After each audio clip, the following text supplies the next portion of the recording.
మేము ఎక్కడైతే కంప్లైంట్ ఇవ్వాలనో అక్కడే ఇచ్చినాం.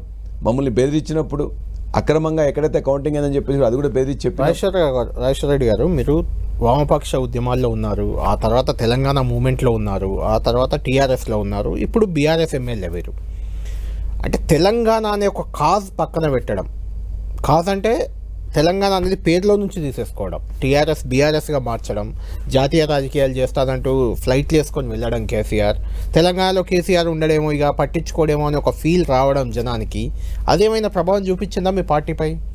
నేను అనుకోవట్లేదండి.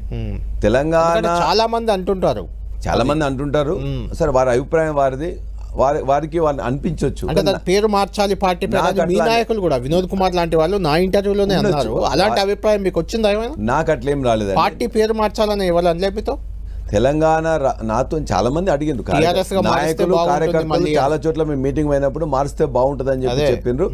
దాన్ని మేము కూడా విన్నాం. కానీ తెలంగాణ రాష్ట్ర సమితి ఏర్పడినాడు, తెలంగాణ రాష్ట్రాన్ని తెలంగాణ సాధించడం అనేది ఆ గమ్యాన్ని ముద్దాడిన తర్వాత, తెలంగాణ రాష్ట్ర సమితి ఒక 10 సంవత్సరాలు పాలన చేసిన తర్వాత, తెలంగాణ మోడల్ భారతదేశంలో సక్సెస్ అయిన తర్వాత అనేక రంగాల్లో, అది ఐటీ రంగంలో కావచ్చు, ఉద్యోగాల కల్పనలో కావచ్చు, ఇండస్ట్రీస్ పెట్టడంలో కావచ్చు, అదేవిధంగా హైదరాబాద్ నగరం లాంటి దాన్ని అభివృద్ధి చేయడంలో కావచ్చు, వ్యవసాయాన్ని మొత్తం భారతదేశంలోనే అన్నిట్లో ముందు ఉంచడంలో కావచ్చు, పర్ క్యాపిటల్ ఇన్కంలో పెంచడంలో కావచ్చు, జిఎస్డిపి భారతదేశంలో మోడల్ ని దేశానికి తీసుకెళ్దాం అనుకున్నారు. నాకు అర్థమవుతుంది మీ మోడలే అక్కర్లేదని ఇక్కడే ప్రజలు తిరస్కరించినట్టు కదా. ఇప్పుడు తెలంగాణ మోడల్ ఇక్కడ అవసరం లేదని చెప్పి తిరస్కరించలేదు కదా.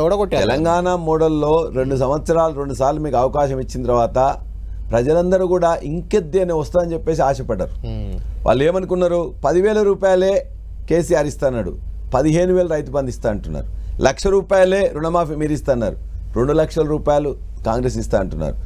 వీళ్ళు రైతులకు ఇంతకుముందు ఓన్లీ రైతుల వరకే ఇచ్చిండ్రు, వీళ్ళు రైతులకు ప్లస్ కౌలు రైతులకు ఇస్తామని చెప్పేసి అన్నారు. ఇవాళ 2,500 రూపాయలు మహిళలకు ఇస్తామని చెప్పిండ్రు.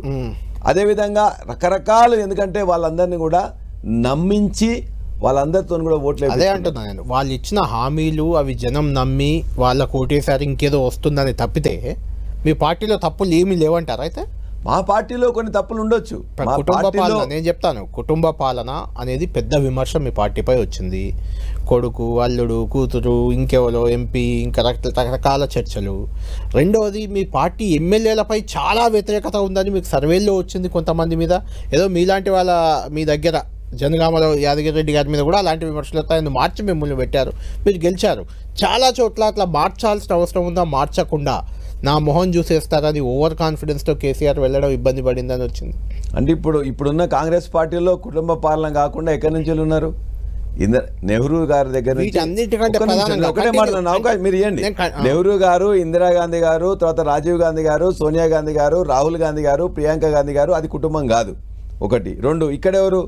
ఉత్తమ్ కుమార్ రెడ్డి గారు వారి భార్య, కోమటిరెడ్డి గారు వారి బ్రదరు, జానారెడ్డి గారు వారి 2 కుమారులు, మల్లు భట్టి విక్రమార్క గారు వాళ్ళ యొక్క బ్రదరు, వాళ్ళందరూ.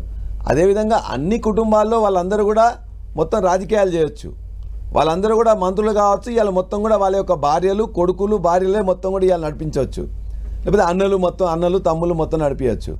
అంతే తప్పని ఉద్యమంలో ఉండి ఉద్యమంలో జైల్లోకి పోయి ప్రజల చేత ఎన్నుకోబడ్డ వాళ్ళని కుటుంబం అని చెప్పేసి ఒక నెగిటివ్ ప్రచారం చేసిండ్రు.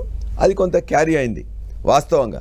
కానీ ఇప్పుడే గమనిస్తున్నారు కదా, ఇలా ఏ కుటుంబం ఎవరెవరున్నారు ఇంట్లో, 1 2 3 ఉంటే అందరూ కూడా మొత్తం కూడా పోటీ చేస్తున్నారు కదా, చేస్తున్నారా లేదా?